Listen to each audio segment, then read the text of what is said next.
A paz do Senhor, irmãos, bem-vindo a mais uma escola dominical. Nós estamos dando continuidade aos assuntos dessa revista chamada Nossa Fé. São temas contemporâneos à luz da Escritura. E antes de nós começarmos, eu gostaria de orar. Então feche os seus olhos e fale com o Senhor comigo. Pai, te louvamos, te bendizemos porque Tu és bom, Tua misericórdia dura para sempre, Senhor. E o Teu amor se estende de geração em geração. Venha sobre nós ao estudarmos a Tua palavra, visita o nosso coração, Senhor, nessa hora, em nome de Jesus. Amém. Amém.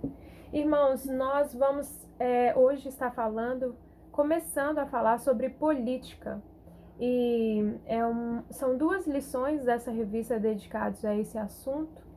E espero que a gente esteja realmente com o coração aberto, porque falar de política pode ser um assunto assim, um pouco controversial, né?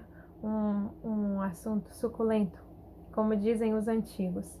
Mas a que nos referimos quando falamos sobre política? Olha, a revista diz isso. A palavra política é classificamente definida como sendo a arte ou a ciência, A, de governo, B, relacionada com o direcionamento e o exercício de influência no governo, ou C, relacionada com o ganho de controle sobre o governo. A palavra grega políticos significa coisas dos cidadãos ou coisas da cidade e coisas do estado. Eu achei muito interessante a definição de uma professora de história, o nome dela é Juliana Bezerra. Ela diz: política é a atividade desempenhada pelo cidadão quando exerce seus direitos em assuntos públicos através da sua opinião e do seu voto. A política busca um consenso para a convivência pacífica em comunidade. Por isso ela é necessária, porque vivemos em sociedade e porque nem todos os seus membros pensam igual. Né, irmãos? É impossível uma casa, filhos da mesma mãe, criados do mesmo jeito, ainda assim é impossível nós encontrarmos pessoas que pensam igual, não é mesmo? Ainda mais quando se estende a uma comunidade, a uma sociedade. Então, é bem verdadeiro isso que ela disse. Os membros de uma mesma sociedade podem fazer política quando desejam melhorias na sociedade civil. Atualmente, nas democracias ocidentais, os cidadãos podem participar da política através de associações, sindicatos, partidos, protestos e mesmo individualmente. Parece que a gente está sempre assim vivendo um momento muito quente na política, né? Seja aqui nos Estados Unidos, seja no Brasil. Então é algo que está sempre estourando nas notícias e muitas vezes pode causar até certa controvérsia. Talvez alguns de nós já não tolera nada que diz respeito à política devido ao desgaste emocional gerado pela corrupção dentro dos governos. A gente poderia estar aqui fazendo uma lista de coisas que se passaram no Brasil, se passaram nos Estados Unidos, se passaram em outros países com relação à realidade da corrupção. Então tem gente que não gosta de conversar nada sobre política, pois já ficou traumatizado, né? Outras pessoas já são fissurados no assunto e acompanha diariamente, né? Quer saber tudo o que está acontecendo. E algumas pessoas se sentem assim meio pressionados a escolher um partido, a escolher quem vai apoiar, e seja qual for a sua posição com relação à política, não gosta, gosta demais, não faz diferença. Eu queria meditar com você na palavra de Deus e relembrar alguns conceitos básicos. E nós, irmãos, até a volta de Jesus, nós habitamos nessa terra. Jesus disse que ele não nos tiraria do mundo, mas estaria nos livrando do mal. E por causa disso, nós devemos viver como bons cidadãos, né? E a nossa responsabilidade está, em primeiro lugar, com a palavra de Deus, conhecer o que a palavra de Deus diz e colocar alguns conceitos da palavra do Senhor em prática. Então eu queria te convidar a meditar comigo dos textos mais fortes dessa lição, que está em Romanos capítulo 13, do verso 1 ao verso 7. Diz o seguinte: todos devem sujeitar-se às autoridades governamentais, pois não há autoridade que não venha de Deus. As autoridades que existem foram por ele estabelecidas. Portanto, aquele que se rebela contra a autoridade está se colocando contra o que Deus instituiu. E aqueles que assim procedem trazem condenação para si mesmos, pois os governantes não devem ser temidos, a não ser pelos que praticam o mal. Você quer viver livre do medo da autoridade? Pratique o bem e ela o enaltecerá, pois é serva de Deus para o seu bem. Mas se você praticar o mal, tenha medo, pois ela não porta a espada sem motivo. Portanto, é necessário que sejamos submissos a autoridades, não apenas por causa da possibilidade de uma punição, mas também por questão de consciência. E é por isso também que vocês pagam imposto, pois as autoridades estão a serviço de Deus, sempre dedicadas a esse trabalho. Deem a cada um o que lhe é devido, se imposto, imposto, se tributo, tributo, se temor, temor, se honra, honra. Então, irmãos, aqui nessa passagem, Paulo está se referindo à obediência às autoridades civis. E o bom cidadão precisa entender que esse é um princípio instituído pela palavra do Senhor. A palavra sujeitar significa submeter. E eu quero esclarecer aqui, não quer dizer que o cristão deve concordar com todas as propostas, as atitudes ou as decisões de um governante ou de uma autoridade governamental. Nós sabemos que nas histórias de vários países, inclusive no nosso país, tanto no Brasil quanto vivendo aqui, já houveram várias revoluções, chegando até mesmo o ponto de remover uma autoridade governamental do cargo exercido. Não preciso falar que essa é uma realidade que aconteceu no Brasil nos últimos anos. Então a gente sabe que existem governos que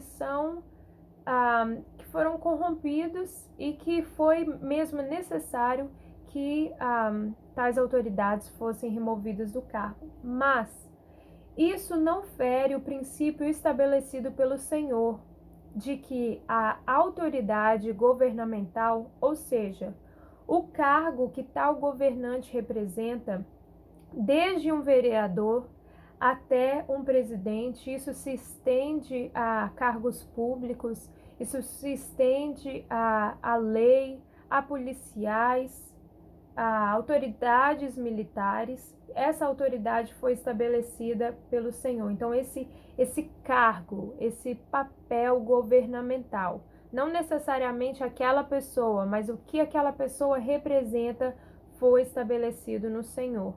Os irmãos lembram de como Jetro, sogro de Moisés, chegou ali no capítulo 18 de Êxodo e ele conversa com Moisés e ele fala com Moisés para que Moisés escolhesse um grupo de pessoas, homens capazes, que pudessem governar junto com Moisés, que pudesse estar organizando aquele povo em sociedade. Então, esse tipo de representação de cargo público, isso é algo antigo e é algo estabelecido pelo Senhor.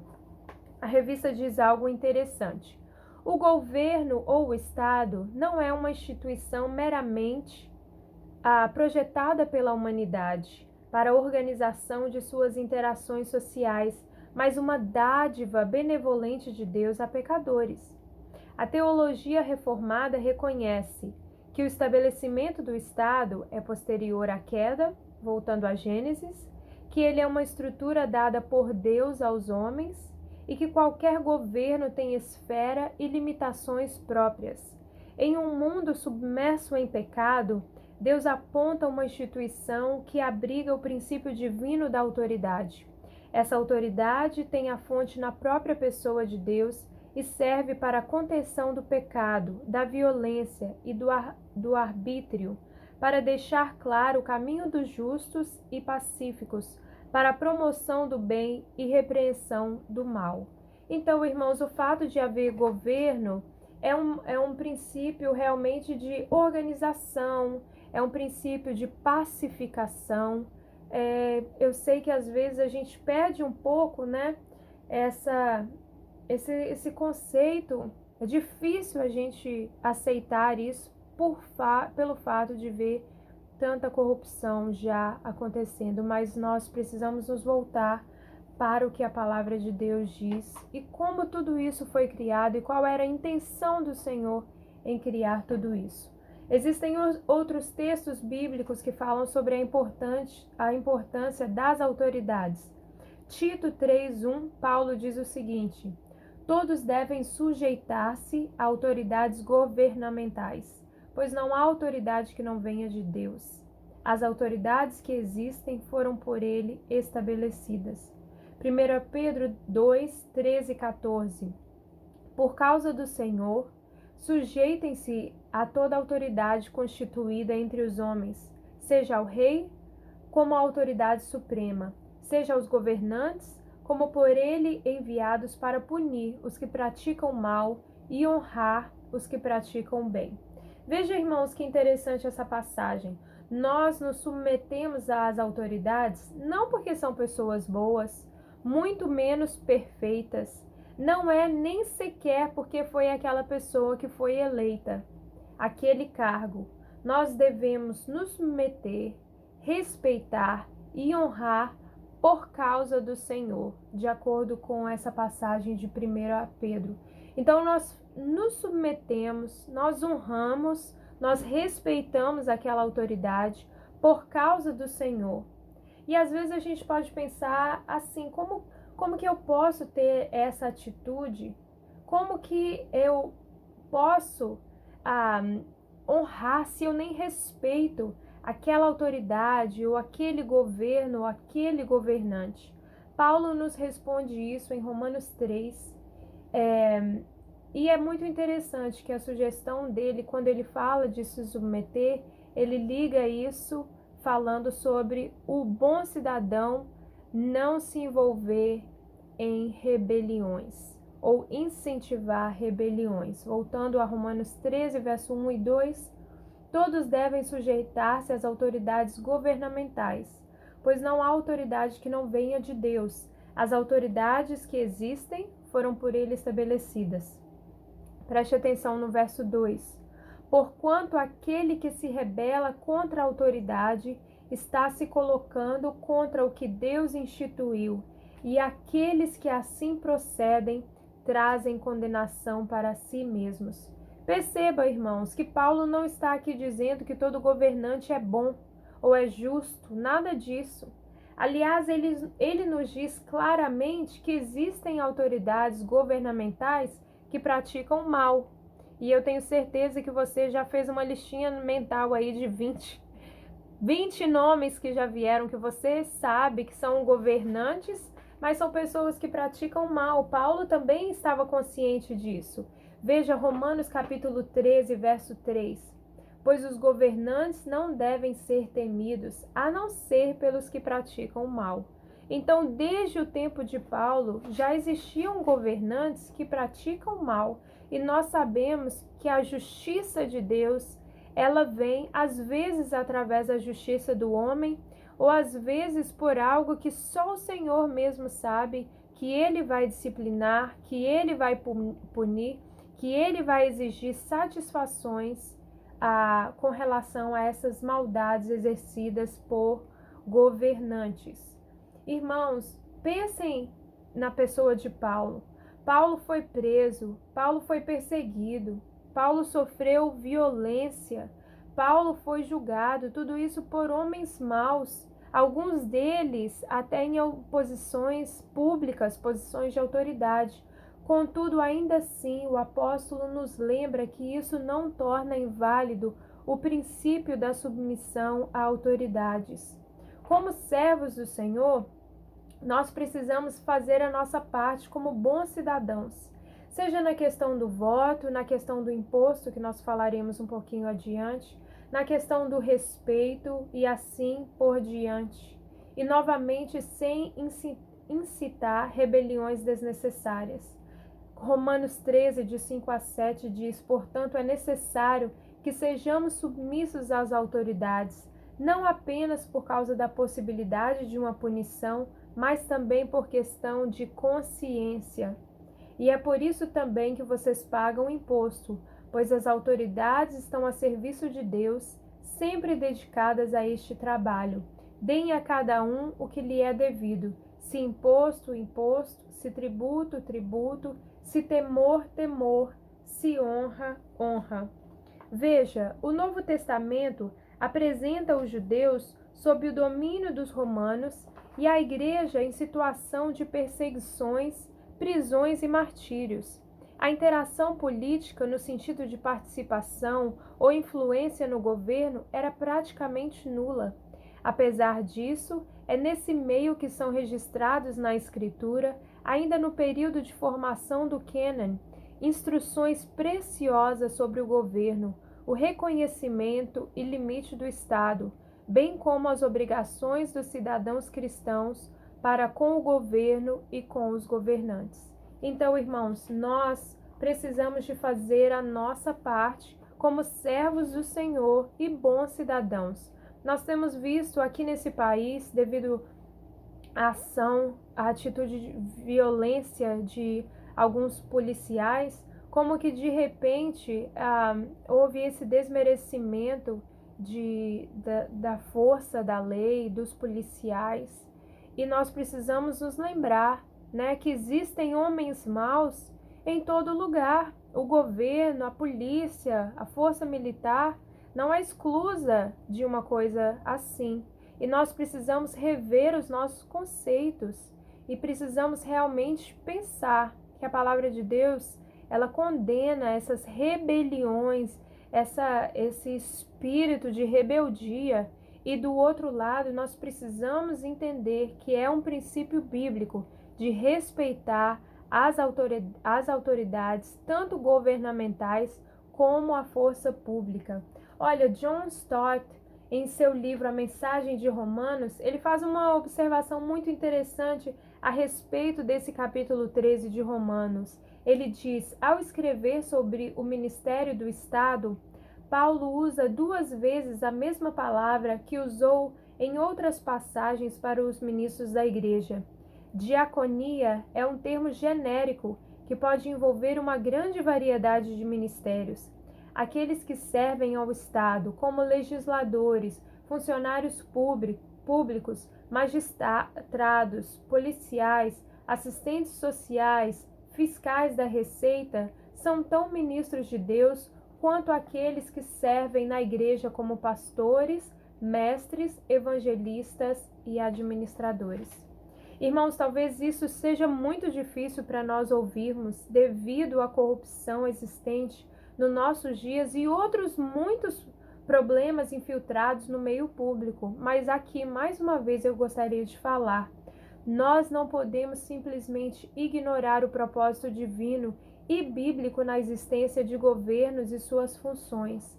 Você já parou para imaginar, no meio da pandemia, qual a importância da polícia, a importância das pessoas que servem no governo, a importância de pessoas que controlam o lado financeiro de hospitais, o lado financeiro para que o transporte público continue acontecendo, né?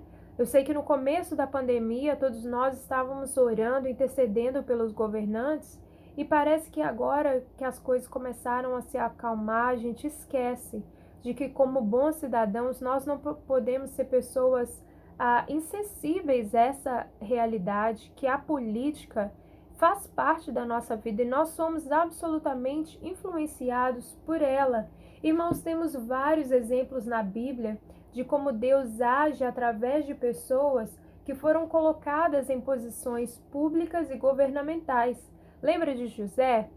José se tornou um dos homens mais poderosos no Egito e por causa dele, sua família se tornou o povo de Israel, e hoje nós somos o povo, o Israel espiritual de Deus.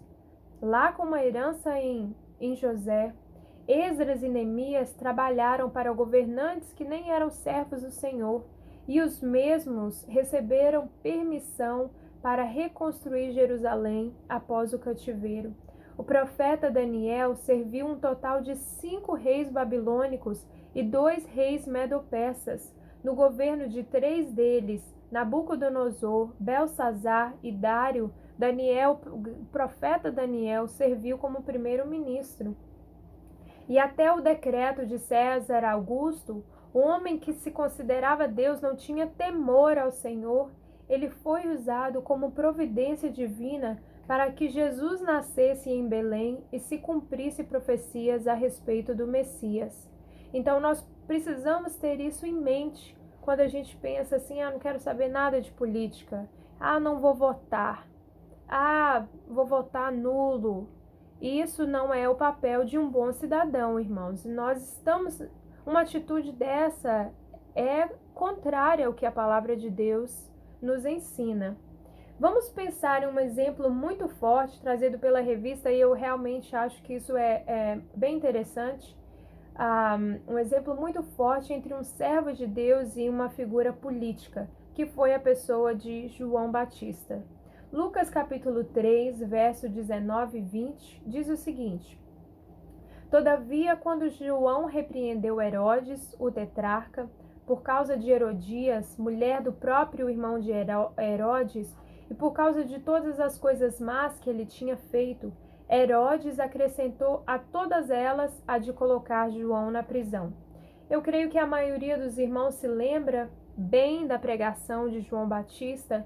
João prega, ele é primo de Jesus e ele chega pregando o arrependimento, pregando o batismo de arrependimento, e as pessoas são convidadas agora a participar do reino de Deus, esse reino que está próximo, através de uma confissão, onde o povo que já estava frio com relação aos ensinos de Deus, e João Batista, essa grande voz que clama do deserto, convidando o povo a se arrepender.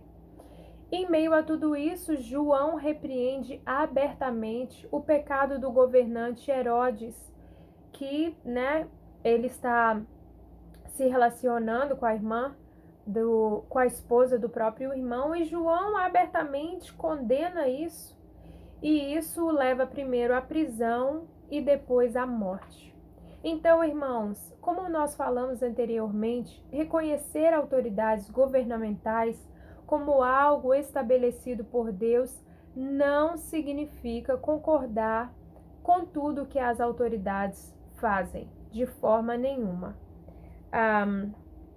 Nós temos a responsabilidade de manter uma visão crítica dos governantes, sem colocar panos quentes nos problemas morais e de justiça dos quais tomamos conhecimento. Respeito e obediência não significam apoio apaixonado ao ponto de abrirmos mãos de nossa identidade como povo de Deus. Com frequência, vemos entre os crentes uma postura cega de paixão política, a defesa ardente desse ou daquele político, fechando os olhos às suas deficiências administrativas, às vezes morais, e magnificando as do oponente político. Outras vezes, a paixão política leva a discussões e divisões no seio da igreja e até mesmo no meio das famílias.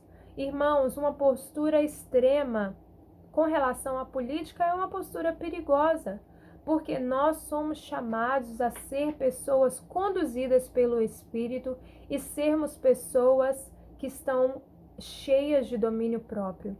Então, o servo do Senhor, ele deve se manter informado, ele deve ter uma opinião, e às vezes essa opinião tem todo o direito de ser uma opinião de discordar. Tem todo o direito de ser uma opinião de discordar de certo governante, porque aqui nós precisamos, em primeiro lugar, estar honrando os princípios da palavra de Deus. Dentro disso, há duas observações de extrema importância para aqueles que se interessam pela política, que estão sempre informados com as últimas notícias e às vezes se tornam simpatizantes de algum partido ou autoridade. A primeira observação que eu gostaria de fazer é que o nosso voto e a nossa preferência partidária deve levar em consideração os princípios da palavra de Deus. Nenhuma opinião, nenhuma proposta, nenhuma crença deve ser mais forte ou superior ao que a palavra de Deus diz.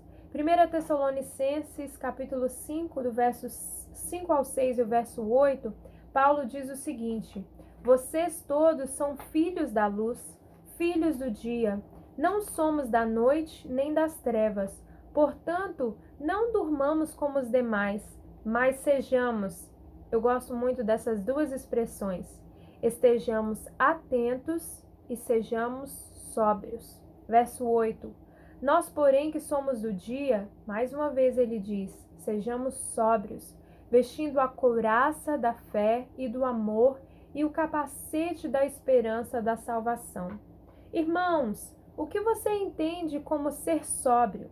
Ser sóbrio, na minha opinião, é ser moderado, é ser equilibrado, estar lúcido. E aqui eu não creio que se refere apenas ao vício da bebida, mas se refere tudo na vida, ser uma pessoa equilibrada. E é isso que eu gostaria de propor. O cristão deve levar em conta os princípios morais e talvez até espirituais de um candidato antes de dar a ele o seu voto. Tem sido cada vez mais difícil nós irmos às urnas, né? Parece que assim, quando a gente vai votar, tem o pior e o menos pior, alguma coisa assim. Está ficando cada vez mais escasso homens e mulheres tementes ao Senhor em posições governamentais. Mas também precisamos confessar que ao analisar um candidato, muitos cidadãos consideram propostas que podem trazer benefícios pessoais antes de considerar o posicionamento de tal candidato com os princípios da palavra de Deus. E nós, irmãos, precisamos confessar que isso é verdade. Muitas vezes a gente vê o que certo candidato diz que vai fazer por certa área social, por certo no ramo financeiro, e a gente não vê uma pessoa que aprova o aborto, é uma pessoa que dá suporte ao homossexualismo, é uma pessoa que tem certo temor de Deus. Muitas vezes isso é segundo, terceiro plano, e não convém que seja assim. Cegar a nossa percepção ética de tal forma que abandonemos a ação genuína, não hipócrita ou de fachada, de proclamadores dos princípios de justiça divina, não convém. A atitude do servo do Senhor é uma atitude diferente. E uma segunda observação é que a nossa preferência política não deve ser fonte de desentendimento entre os nossos irmãos. Hebreus 12, de 14 a 15, diz o seguinte: esforcem-se para viver em paz com todos e para serem santos. Sem santidade, ninguém verá o Senhor. Cuidem que ninguém se exclua da graça de Deus, que nenhuma raiz de amargura brote e cause perturbação, contaminando muitos. E Romanos 12, 18 fala o seguinte: façam todo o possível para viver em paz com todos. Irmãos, eu creio que a maioria de nós já presenciou ou até já viveu um desentendimento com alguém que nasceu por causa de diferenças de opiniões políticas, né? Eu penso assim, você pensa assado, de repente eu gosto daquele candidato, você gosta daquele outro, eu votei em um e você votou no outro, e começa aquele bate-boca, aquela disputa de quem está certo, quem está errado, e muitas vezes a coisa fica engrossa, fica feia e rapidinho vai para o lado carnal, né? Todos nós devemos convir que isso pode gerar uma grande quebra de comunhão entre os irmãos. Irmãos, não convém que o servo de Deus faça isso, viva dessa forma. O que nós devemos fazer então? É a famosa frase: nós podemos concordar em discordar. Irmãos, cada pessoa tem o direito à sua opinião, e principalmente com relação a governos, governantes, propostas políticas, etc. Pode haver opiniões diversas. Portanto, com relação a isso, precisamos, como a palavra de Deus diz, buscar a paz, para que não haja entre nós divisões. Portanto, com relação a isso, precisamos, como a palavra de Deus diz, buscar a paz, mesmo que haja diferença de opiniões. Por quê? Para que não haja divisões no nosso meio. Mais uma vez, não existe nada errado com cristãos que gostam de expressar suas opiniões políticas. Você gosta de falar da política? Fale. Você gosta de trazer um lado um pouco mais crítico? Irmão, faça isso, desde que isso seja feito com respeito. Respeite a opinião dos outros.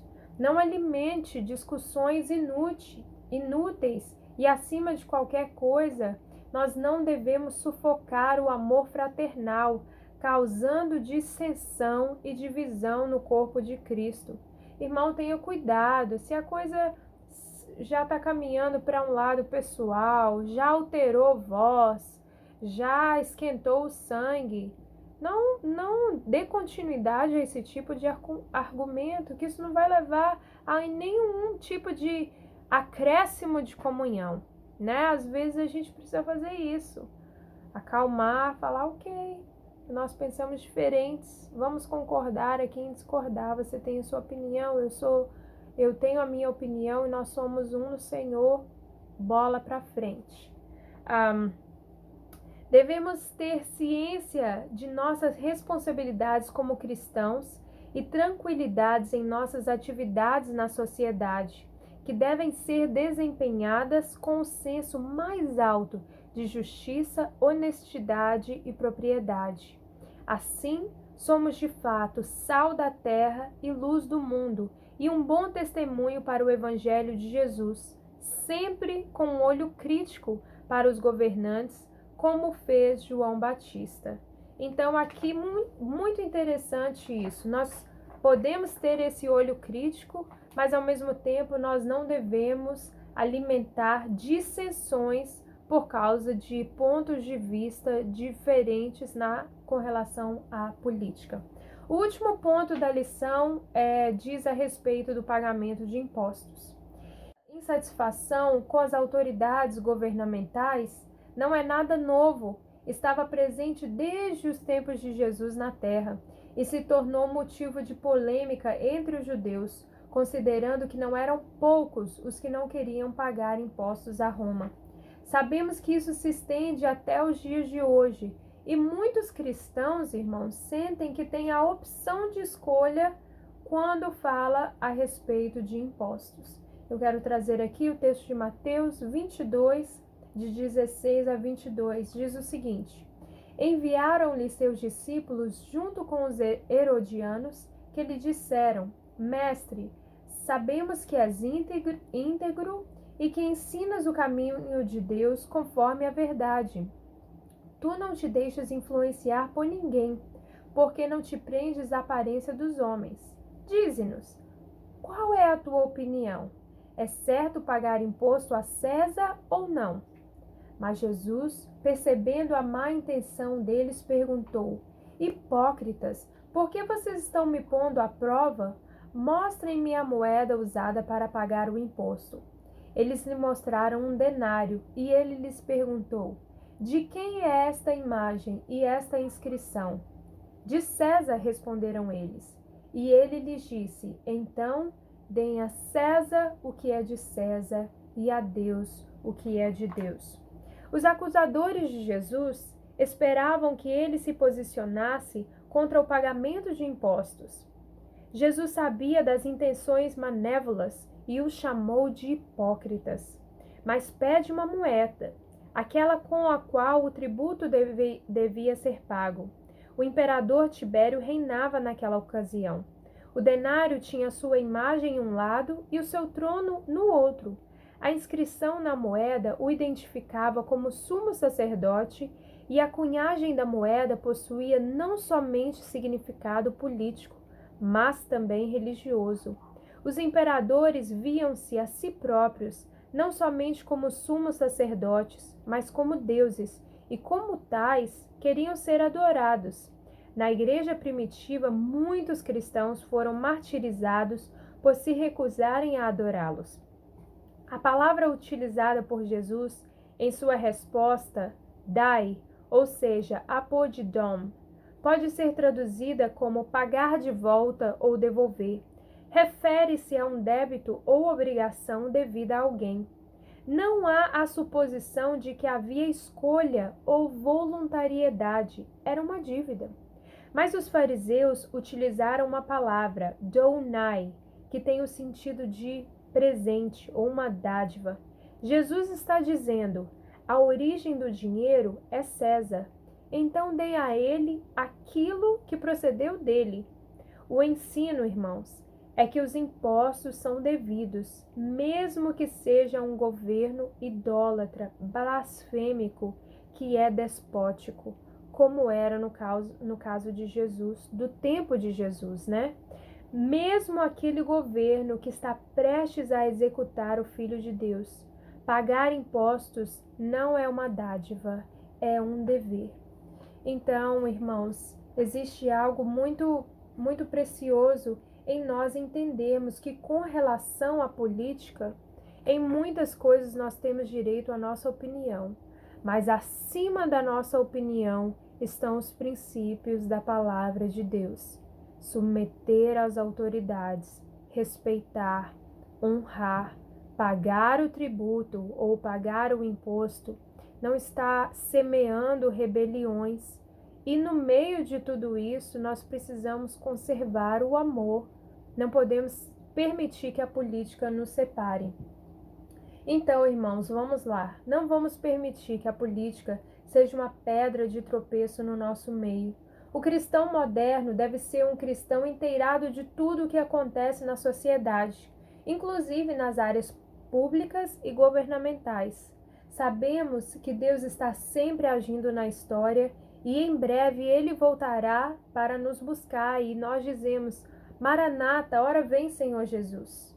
Mas, enquanto isso, sejamos bons cidadãos, respeitando e honrando os governantes que temos, exercendo nosso voto com sabedoria, pagando os impostos que é o nosso dever e nos submetendo a leis para que o Senhor seja glorificado em nossas vidas. E uma das coisas mais importantes, orar. Irmãos, orar é o nosso dever. A Christopher Wright, ele diz o seguinte no seu livro: a oração é um elemento da missão do povo de Deus. Em ambos testamentos, somos ordenados a orar pelo governo do lugar onde nós estamos e não somente pelos outros crentes, quer sejam israelitas ou cristãos. Então, eu quero concluir com o texto de 1 Timóteo, capítulo 2, do verso 1 ao verso 3. Paulo diz o seguinte: antes de tudo, recomendo que se façam súplicas, orações, intercessões e ações de graças por todos os homens, pelos reis e por todos os que exercem autoridade, para que tenham uma vida tranquila e pacífica, com toda piedade e dignidade. Isso é bom e agradável perante Deus, o nosso Salvador, que deseja que todos os homens sejam salvos e cheguem ao conhecimento da verdade. Irmão, guarde isso no seu coração. Lembre de orar pelo presidente, pelo prefeito, pelos vereadores, pelo governo dos Estados Unidos, pelo governo do Brasil. Esse é o nosso papel. Guarde essas palavras no seu coração e que o Senhor te abençoe ricamente, em nome de Jesus.